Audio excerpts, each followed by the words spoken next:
Hello everyone, at nandito tayo sa bagong mall, GH Mall. Siyempre, located pa rin sa Green Hills. Pupunta natin si Ma'am Grace para sa mga gaming console at ang Game 1, ang bagong branch nila dito. At siyempre, shoutout muna kay Brian Molera. Kaklase ko siya no college, ayun. Sama ka sa biyay ko.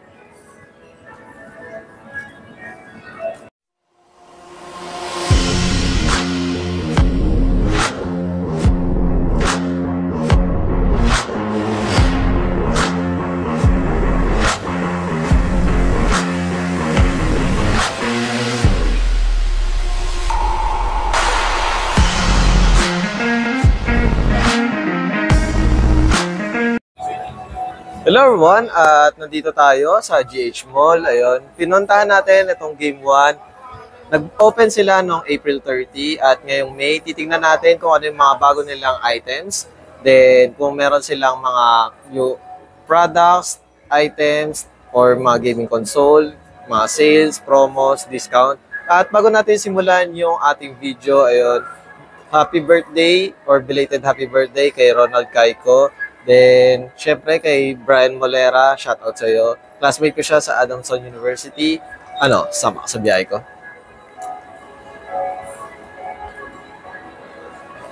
Hello everyone, at nandito tayo sa Game 1. Kasama natin si Sir Mel. Ayun. Hello po. Then, Sir Mel, ayun. Sa PS5 po ba, ano po yung mga brand new natin na sir? Mga console, sir? Sa ngayon, meron po tayong PS5 Slim. So, yan lang po yung available. 30,790 po yung SRP niya. Less 1,000 sa cash. And sa card po, pwede siyang 6 months. 0%.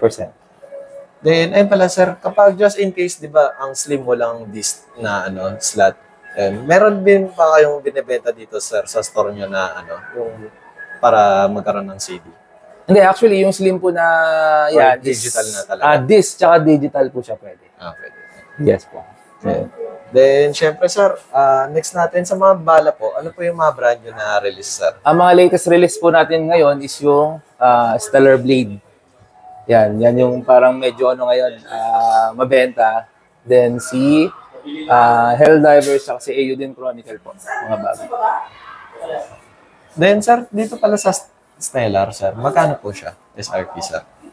Stellar Blade is 3,490 po ang SRP. 3,490. Then sir, regarding pala sa mga CD po, is ano po pala yung warranty sir? Ang warranty lang natin sa mga games po ng PS5 is 7 days replacement naman po yun. Just in case may factory defect, kailangan lang maibalik po ng within 7 days po.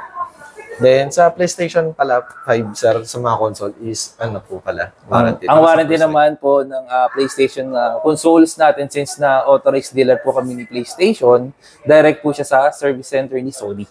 So, si client na po, si customer na po ang magdadala mismo dun sa service center ni Sony po.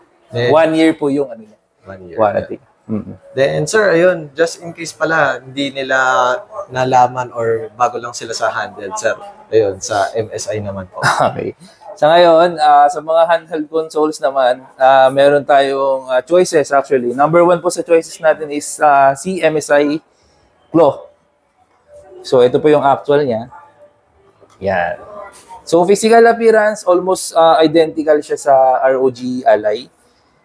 Sa specs, almost same din naman. Parehas na din na Windows operated po siya.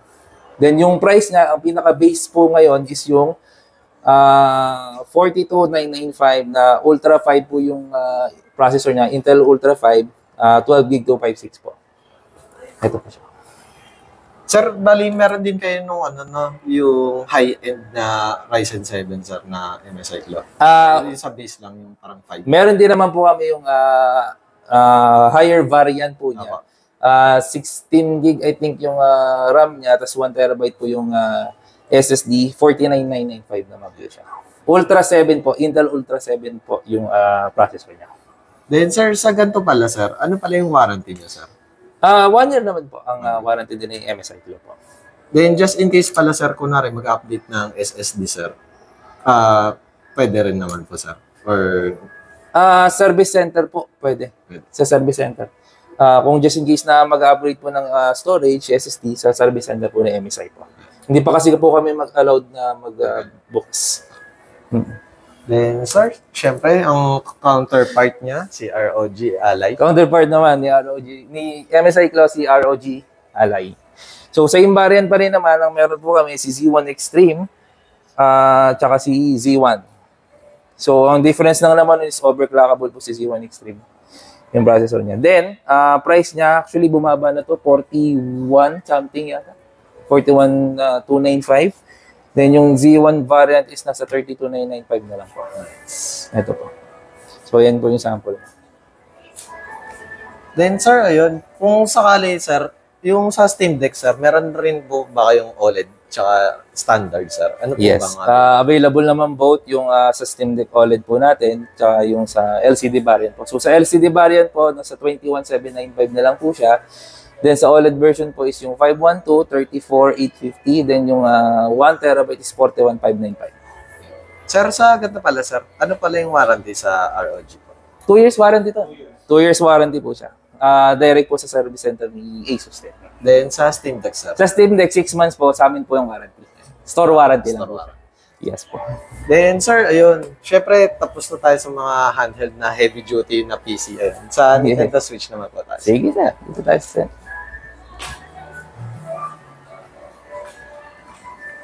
Sir, sa mga new release po ba, ano yung mga bagong Switch games ngayon, sir? So ngayon, ang mga bago sa Switch, eto sir, si The Show 24, yan, si Endless Ocean Luminous, yan. Sa Mario kasi, ang latest lang naman si Princess Peach. Yung saan ba siya? Wala yata dito sa ito pala. Yan. Sir, sa mga bagong Nintendo Switch, ano pa yung pinakamabenta, sir, sa games? Sa sa Mario games, si Princess Peach mabenta po yan. Tsaka ito pa rin si Super Mario Brothers Wonder. Then, ayun, sir, sa mga handheld na Nintendo Switch, ano po yung nagbago po ba yung mga price, sir? Meron tayong price update po sa mga Nintendo Switch consoles natin. Sa ngayon, yung OLED version po natin na white and blue and red, 14,450 na lang po siya. Then less 500 sa cash. Sa mga limited editions natin na OLED po, si Splatoon at si Zelda, 16,495 na lang po yan. Then meron din po tayong stock sa ngayon ng mga version 2 po. 12,750 po. Both po yung gray version niya, ito, at yung neon blue and red. Yung version 2 naman po na Animal Crossing Edition, kung hindi ako nagkakalala, nasa 13,995 na lang po yan. And lastly, si Switch Lite, meron pa rin naman tayo, sir. Switch Lite. 9,995 siya, included na po yung game ni Animal Crossing, sir. Yun po. Then, syempre, sir, ayun, ano po pala yung warranty po sa games po ng sir? Same pa rin po, sa warranty rin ng PS5, 7 days replacement po. Then, sa consoles? Sa mga consoles natin, sir, yung main unit po natin sa OLED, tsaka version 2 is meron tayong 1 year na warranty po. So, store po, sir, or kahit store warranty po yan. So, kami yung mag-process ng warranty niya. So, 1 year po sa main unit, then sa mga accessories like yung Joy-Con po niya, yung dock, yung charger is 6 months po. 6 months. Yes. Kailangan lang po natin is yung full packaging po. Dapat hindi itabi lang po. And syempre, sir, ano pala yung mga peripherals niya na bago, sir, na masyadong mabenta ngayon, sir? Sa ngayon po, sige, peripherals, mga keyboards. Sa ngayon, meron kami mga bagong models like yan, si Unzi, si Epo Maker na Brick 07, and actually, ito, si Epo Maker na Retro Edition yan, medyo mabenta sa amin yan. Nice. Tapos nagkaroon na rin po kami dito ng iQnix na brand. Sir, sa mga ganito, sir, ano naman po yung warranty niyo sa mga keyboards, sir? Sa keyboards po, si 8-bit do yata, I think, nasa 3 months lang ang warranty niyan. Then the rest, 1 year naman po.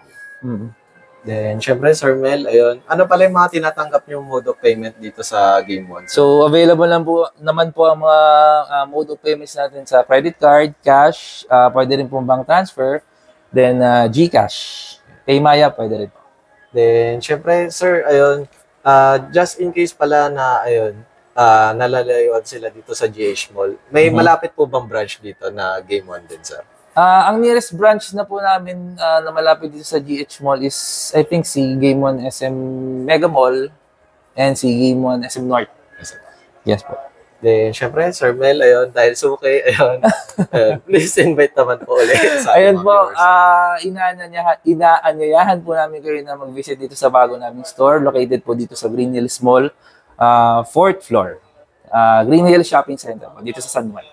Then, sir, ano pala yung mall hours pala dito, sir? Baka iba yung mall hours sa Actually, same din naman yung small hours na din sa V-Mall. So, Mondays to Thursdays, 10 a.m. to 9 p.m. po yung open. And then Fridays to Sunday, Friday, Saturday, Sunday is 10 to 10 p.m. Once again, Sir Mel, syempre sa Game 1, thank you. Ayan. Thank you so much po ulit, Sir Bye. Alexander.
Hello everyone, at nagbabalik tayo para sa part 2 kay Ma'am